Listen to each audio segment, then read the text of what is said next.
Okay, today's podcast is about democracy. This is a homemade question dealing with some of the actually appeared passages. Again, beautiful passages. We have crafted into a style of Yonsei University. And the first one, let's start. Theory of social contract, or contractarianism, is a concept used in philosophy, political science, and sociology to denote an implicit agreement within a state regarding the rights and responsibilities of the state and its citizens, or more generally, a similar concord between a group and its members, or between individuals. All members within a society are assumed to agree to the terms of the social contract by their choice to stay within the society without violating the contract. Such violation would signify a problematic attempt to return to the state of nature. It has been often noted, indeed, that social contract theories relied on human nature as either good or evil.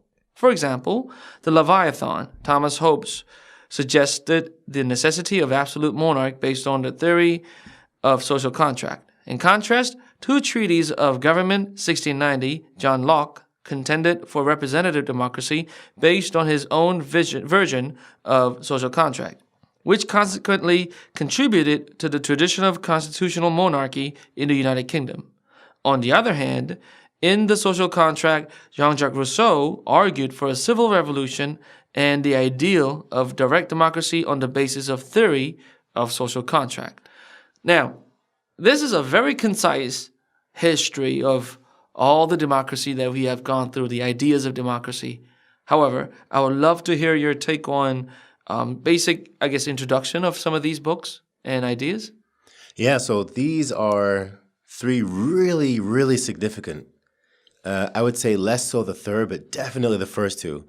Okay. They're really, really significant contributions to Western thought in general, not just sort of modern political theory. This seems to have permeated the whole culture of Western thought, right down to notions of individualism and things like this. Right.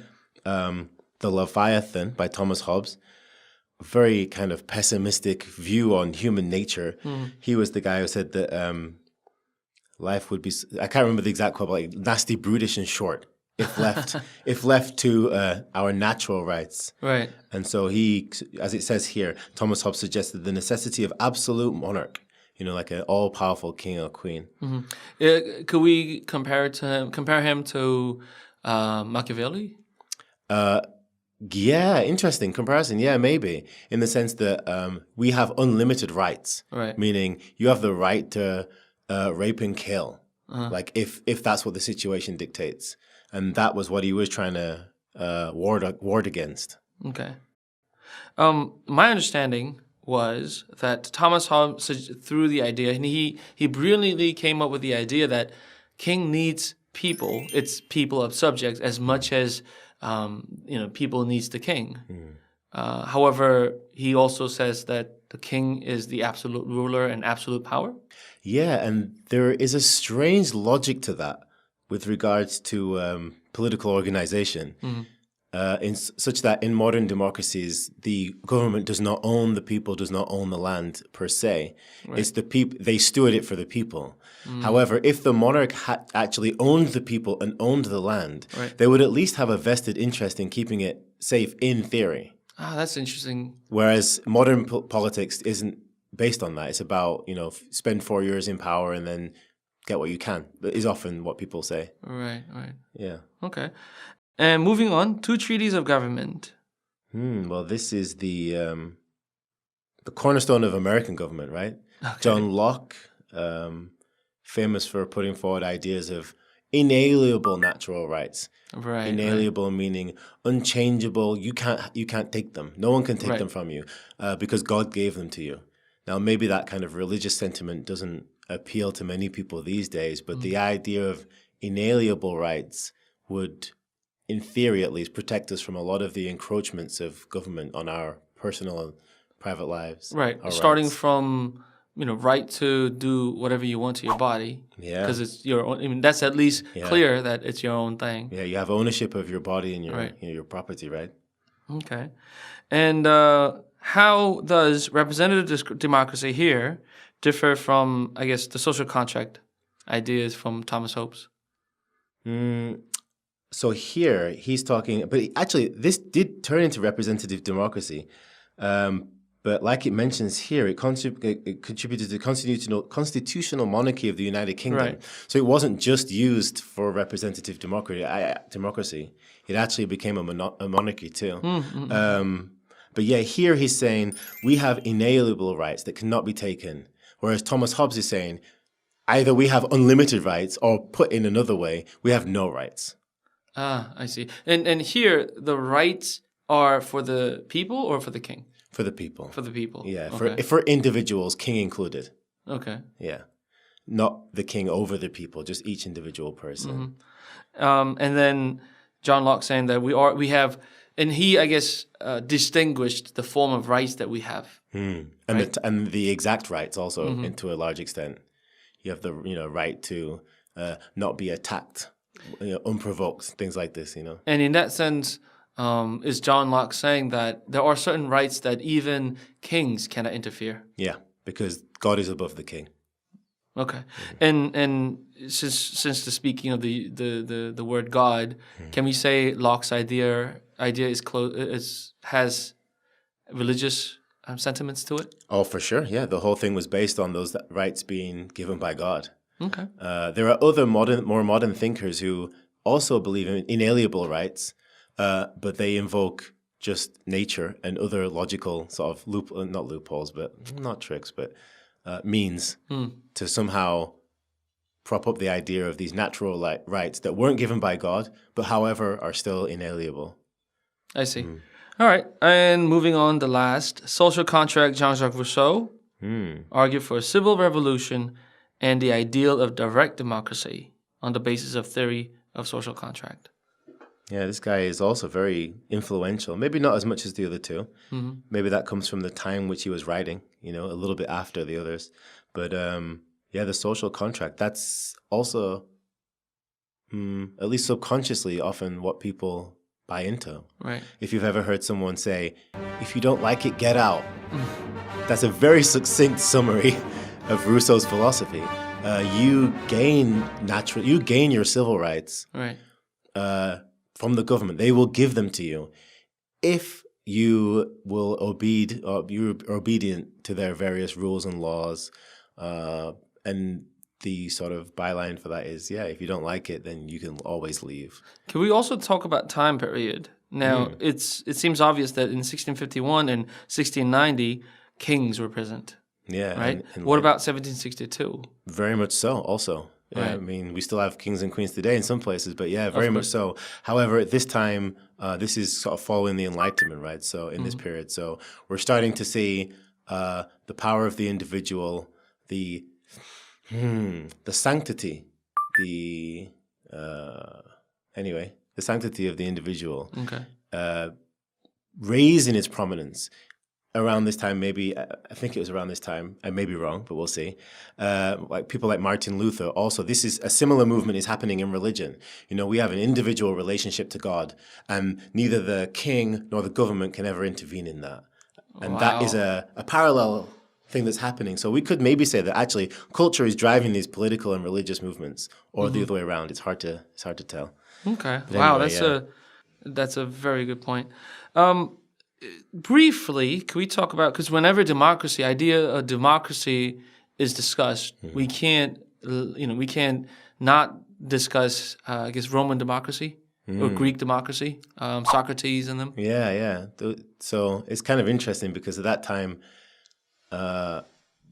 we assume now that democracy is the ideal, or a lot of people do. Right. And at that time, it wasn't assumed. Actually, republic was often considered the main form, the most advantageous form of government. Right. And then now we have in many countries representative democracies. But, I mean, actually, at least the States, at very least, isn't a democracy. It's a republic and doesn't function as a democracy. States meaning America. Yes. Right. And was never designed to be a democracy. Of course, because it's a union of states. Kind of interesting that we've got that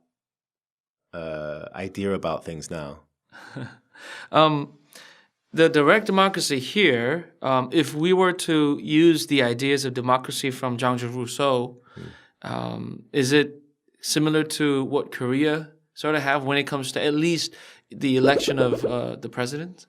Well, from what I understand, Korea is actually using a system of representative democracy. Right, because we have senators and stuff. Right. I understand, and a lot of students do make this mistake, and I guess I just did too, but we shouldn't easily just link democracy equals votes and elections. Right. Right. It's more than that. Right. Like in this, we're discussing direct democracy, representative democracy, and there are, a handful of other different things, prefixes we can put on that to kind of tease apart different details, different focuses on these different kinds of political system. Direct democracy is what will be mentioned later and is becoming more and more relevant. One person, one vote, possibly using the internet. That's going to be discussed later. But representative democracy was more relevant when we didn't have that kind of direct communication. Of course. You had several hundred people in a village and one person had to travel to Washington, D.C. to represent them. They couldn't all go. Right. Direct democracy was impossible, but now it kind of is. And to the many extent, it makes sense because, internet is relatively still a new thing, right? Just about 20, 30 years. Yeah. And, even in the 80s, you can't possibly fit everyone in a stadium or anything like that because there would be too many people. Yeah. All right. So here, among the three ideas of contractarianism, which do you find to be the most ideal? Now, very, I guess, personal idea, subjective kind of thing. Very. So let's recap. Thomas Hobbes and Two Treatises of Government, John Locke's ideas are similar. However, John Locke is saying that there are the only difference between these two would be John Locke talked about inalienable right, whereas Thomas Hobbes is saying you have absolute right on everything. Yeah, so I think that's quite a big difference between them. So John Locke is saying we have a fixed number of inalienable rights. You have the right to your person, yourself. You own yourself. Your property, you own your property.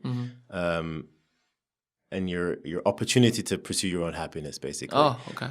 And Thomas Hobbes is saying, well, it's put as saying you have unlimited rights, but that's just a very nice way of saying you have no rights at all. Yeah, we're all just animals, kill or be killed, power, like when you mentioned Machiavelli, like power will win. So in a way, Leviathan's true meaning is king rules all. King has all the power. If he's the most powerful, then yeah. And then someone will cut off his head and they will be the most powerful. Right. Yeah. Okay. And then Rousseau's social contract would be? The more modern conception of, look, we all vote. And by voting, we sort of tacitly agree to participate in the system. And by voting, you are implicitly giving your consent to what goes on. Even if who you voted for didn't win, you are consenting to the system by participating in it. And if you don't want to participate, then you can always leave. So at least the one that is closest to what we have will be Rousseau's idea? Yeah, I think so, yeah. Okay. Because although treaties of the government, Locke is talking about representative democracy, it does sound very different than what we have today. Yeah, it does. Although if you do read the founding documents of the American Constitution, you will find the language of Locke very prominent. Of course. However, the modern conception of it is a little different. I do remember from my U.S. history classes back when I was in the States that when America was first forming, they deliberately said that their idea of an ideal government or governance is republic, not democracy. Yeah. And possibly because democracy is still it's not, I shouldn't say it's a new form of governance, but still it hasn't really been played out that well. And they actively did not want it to become a democracy, yeah. Right. That was considered a bad idea. Also, I guess some people were, even to a point where people are saying that when a ship is falling in water, why would you need everyone's vote? Yeah, right. You want the most able person to take charge. But then that in itself is also a dangerous idea. Right. But like you mentioned earlier with the Greeks, we spoke before this about Socrates and him actually saying that it was a terrible idea to have democracy. Socrates actually hated the idea of democracy and giving everyone the vote. He only wanted the thinking people, right? The sophists. But it's a very elitist Right. way of going about things and is also dangerous. And that's the origin of the word election anyway. Elite and elect, it comes from the same root word, right? Interesting. So, okay. And number one would be, which one would you find the most ideal? I would go with direct democracy, especially given that the power of the internet and everything, we have the power to actually directly rule. And I see, which we'll be discussing in past question two too, but I see that so many people are actually participating, whether it's not going the right way or the bad, the wrong way. Still, people are participating more and more to the rulings and the makings of the law. So I think it's also actually becoming quite possible to use the idea of or apply the idea of direct democracy. And I'm going to play the old card about how, although Socrates hated the idea of democracy, he did say, thinkings of a million men or hundreds of people can outsmart one or a few, those few smart people, because each and every of those million men has their own character and wisdom. And this has been formulated in a more modern sense by people saying, I think it's called the, what is it called? Oh, the problem of calculation. Right. And this is posed in political theory about how a government has the inevitable problem, the unavoidable problem of calculation, in such that they cannot possibly calculate what is best for, for example, 300 million people. Right. It's impossible. And so you're always going to make the wrong decision, which is often what people use as an argument against a large government. Which leads me on to what I would actually answer this question. I would probably go for actually the John Locke conception, which would be inalienable rights, because I think that would be the one that would lead us to the least amount of government. And I would actually like to see that coupled with direct democracy. So if we did have to have a government, then I would like direct democracy to be the way that it was managed. Right. But coming from a slightly different place. Right. Okay. All right, let's move on to question 2. Interesting passage, this one. Unlike previous mass media, electronic networks allow people to directly interact with the information with which they are presented. Consequently, citizens can have real-time conversations with each other, regardless of geographical constraints. In addition, people with similar interests or goals can go to virtual spaces to meet like-minded individuals and discuss issues of interest. In some cases, citizens can even converse with their political representatives about legislation on which they have an opinion. This type of interaction adheres to the ritual view of communication, directed not toward the extension of messages in space, but toward the maintenance of society in time. Not the act of imparting information, but the representation of shared beliefs. Ritual communication brings people together in a manner reminiscent of Athenian democracy or the old New England town meetings, where each citizen was provided with an equal right to speak. The ritualistic capacity for expression increases the participatory nature of democracy in cyberspace, while undermining old hierarchies. Individuals play a more direct role in their own governance through the power of citizen-to-citizen lateral communications, which benefit both themselves and their community. The part of the thing about directly contacting the government, it has too much of a, risk of people or legislators or senators creating laws according to what's popular at that moment.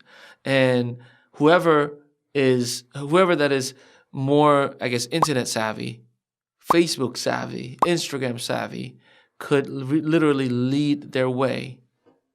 To a certain extent, newspaper has worked the same way, TV newscasts has worked the same way, but I think the power of the electronic media, no one actually had the power till now to literally put the sort of news that people will see as soon as they open their iPhones. Right. And part of the explanation of why Trump got into office was because of his presence in media. Right. People knew him from a TV show. You're fired. Right. Like, that's what people knew him from. Right. And so he became a face that people knew and trusted. They knew he was a businessman. They knew he'd been on TV. And so that, at least in small part, contributed to his ability to become the ultimate populist. Right, you know, not really having his own platform. Platform in the political sense, meaning a number of positions that he holds on popular issues. He never held any government office, yet he was made president. Yeah, and actually, if you go back and look at the interviews from, you know, the 80s, right, he was a Democrat. Right. He had the complete opposite views, and then he became a Republican because that's the way he could sway the media in his favor and kind of sort of game the system into office. So what you mentioned, when you mentioned that the most popular view would become the law, right? That's literally happening. That literally happens. Yeah, it's kind of scary. I do want you to, I guess, let's for our students. In the passage too, it says, this type of interaction adheres to the ritualistic view of communication, directed not toward the extension of messages in space, but toward the maintenance of society in time, not the act of imparting information, but the representation of shared beliefs. Could you explain that a little bit, what that means? Yeah, so this is kind of talking about not just, you know, passing laws and in the sense of direct democracy, or using media, you know, using the internet, not just like clicking this law or that law, but just the fabric of our society. You know, the fabric of our culture is governed by these virtual spaces. You can see that play out in modern politics and the way sort of, if you're for example, if you're a Democrat or you're a Republican, if you're lean left or lean right, if you open Facebook and scroll down, those two worlds are going to look completely different. Right. You know, but there is a space in which they sort of overlap, and, you know, this is at very least really significant, you know. And I think actually if the student are having trouble with this really long and wordy sentence, the previous sentence and the following sentence are actually much clearer and explain this idea much more clearly. Right. You know, this idea of coming together in virtual spaces with like-minded individuals to discuss what they agree on, you know, which has implications to the questions, big implications to the questions. Right, so I would actually urge students to look at that sentence closely and parse it in detail. And then the following sentence too, ritual communication brings people together in a manner reminiscent of Athenian democracy or New England town meetings. So that New England town meetings is very relevant to the question too. Right, town square, people gather around. Yeah, and each person has a voice. That's the main part, right? Everyone can just shout what they think. In representative democracy, that doesn't happen. But in the age of internet communication, then that could once again become, you know, the internet could become the world's town meeting, you know, and that would have great relevance to the question too. So, number 2, discuss how electronic networks are changing the way people practice their rights. So it's pretty obvious here. People are directly communicating, conversing their thoughts about their, you know, the world in their point of view. Yeah, and also using that direct communication to, in at least direct democracy, which is suggested earlier, to cast a vote. So instead of voting for a party, as in the States, or voting for a, like we do in England too, actually, we vote for a party and then they internally elect a representative. Right, right. I hear that's different here, right? You vote for a person and they represent their party. Right, right. But you could actually be not politically aligned to any particular party and just vote on every separate issue. So the whole party system would dissolve. And you would just have individual votes. What do you think on abortion? Click. What do you think on drug laws? Click. You know, and you wouldn't necessarily be aligned to any party, which would have a very powerful decentralizing force. So if I was the student answering this question, I would be thinking about my views about this sort of centralized power structure. Do I think it is beneficial for humankind or not? And if I think it's not beneficial, then this idea of electronic networks changing how we interface with politics and each other would be very destabilizing for that power structure, and thus would be very much in favor of it. If we were more in sort of monarchist, statist kind of mindset, then we might say that this inherently destabilizing nature of electronic networks, the internet, is a threat. Right. And we need to have maybe regulations, rules, laws to keep it in check.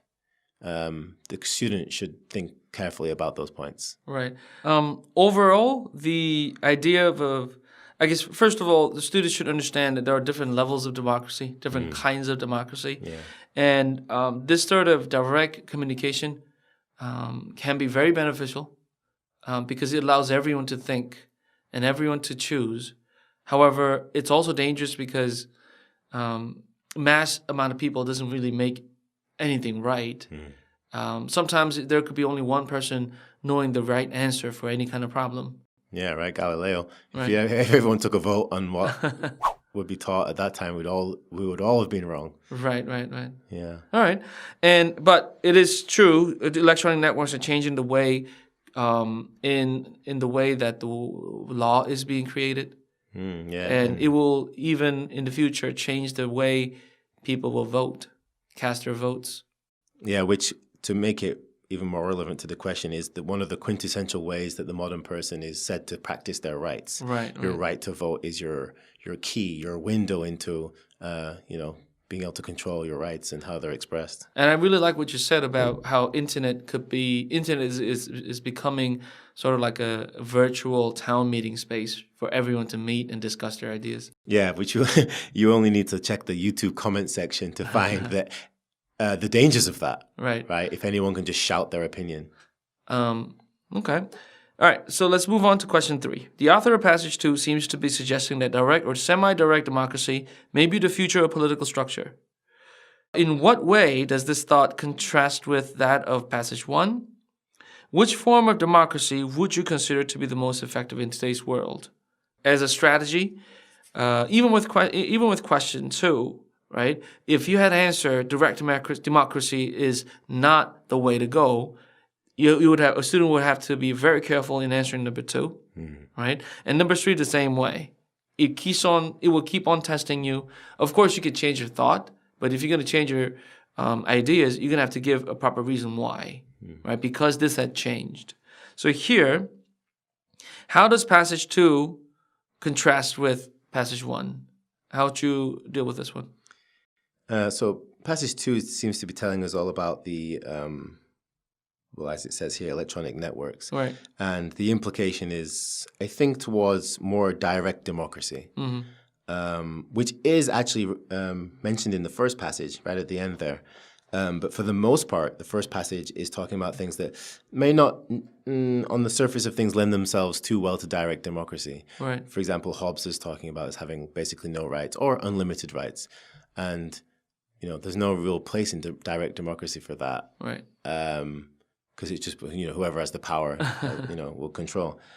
As far as the political structure, you would have to, I think you'd have to carefully parse the first one for the first 3, and then also talk about how they do, in fact, overlap. Right. Rousseau is the bridge between these two passages, I feel. Okay. And which form of democracy would you consider to be most effective in today's world? In your answer will be Social Contract by Rousseau? Are you still sticking with Mr. Locke? Well, I'm not a big fan of democracy. I'm not a big fan of democracy or republics or government in general. Right. However, I don't find the views of Thomas Hobbes to be particularly pleasant or useful, actually. Right. So yeah, I'd have to stick with John Locke on this one. But that doesn't directly answer the question. Which form of democracy do you consider to be the most effective in today's world? For that, I would have to say direct democracy. Because internet is allowing?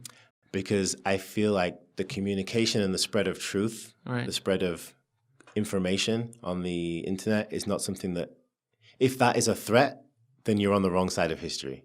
Can we really call the information being spread by the internet the spread of truth? I think so, yeah. It's the spread of truth, but also the spread of nonsense. It's the spread of everything, all information. Right. The discerning mind has to pick out what is #fake news and what is real. But I think we have access in our pockets. Just look on Wikipedia, Right. as fallible as it may be. We have almost the breadth of human knowledge just in our pocket from the internet. And that is unbelievable if you think about it. Right. I'll often be arguing with my friends about the name of a pop song. Oh, I can't remember it. If only there was a tool in our pocket that could tell us anything at any time. And, you know, that's what the internet provides. So, yeah. And I think for as long as we actually use these information to the right way, to the wise way, and to the endured way. I mean, because it does take a lot of endurance and patience to figure out about people, right?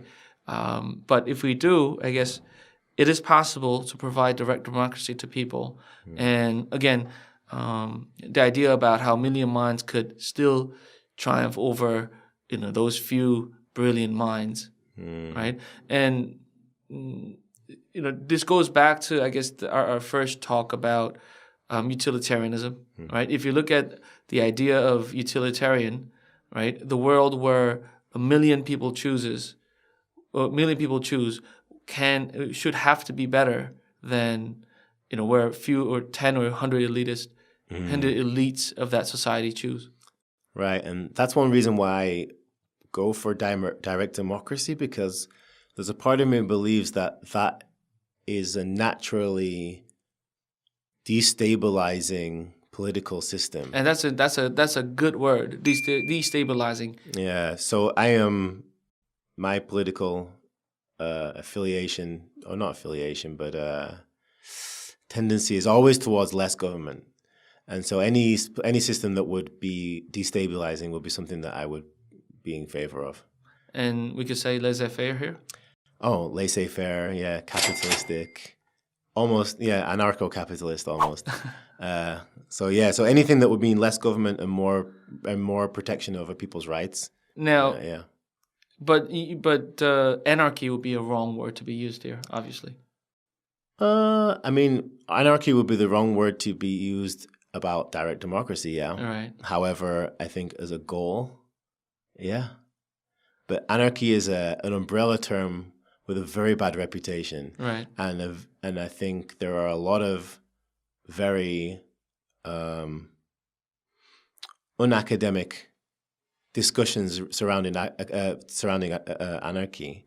However, if you find the more academic parts, I think it's very enlightening. Even if we just look at it as a idea, not a goal, but just an idea. Right. A lot of the arguments they use about the downfalls of democracy, government, monarchy are very logical and well thought out, even if you don't believe in anarchy. Right. Okay. But just to be staying on the safe side, we'll go with the least amount of governance. Yeah, sure. Okay, sure. Yeah. Good. All right. I guess that concludes today's talk. I strongly urge our students to read additional readings, which are just as enlightening as the first two passages, and be tremendously helpful in answering these type of questions, and also to figure out the idea of democracy. And as always, I'm going to put different links to help the understanding of today's topic underneath our video. Please click those and watch those. It'll be immensely helpful for everybody. And again, thank you, Tom. Yeah, thank you. It was fun. All right.